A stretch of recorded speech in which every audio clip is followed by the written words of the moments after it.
President spoke today by telephone with Iraqi Prime Minister Haider al-Abadi to discuss the political and security situation in Iraq and underscore the United States' enduring support for Iraq in its fight against ISIL.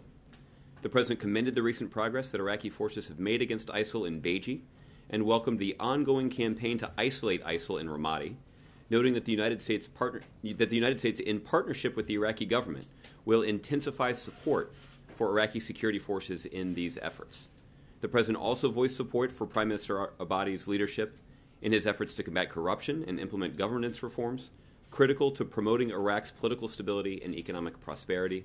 The two leaders noted their full support for the U.S.-led global coalition to counter ISIL, emphasizing that both the United States and Iraq are fully committed to partnering with the international community to degrade and ultimately destroy ISIL. They also reaffirmed their commitment to the strategic partnership between the United States and Iraq.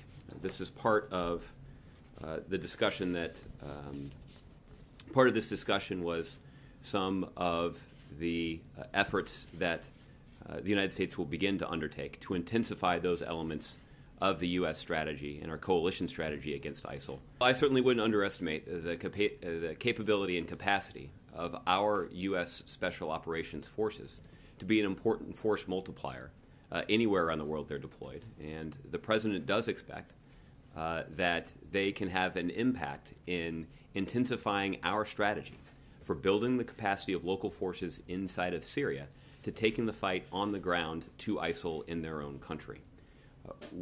That has been the core element of the military component of our strategy from the beginning, building the capacity of local forces on the ground.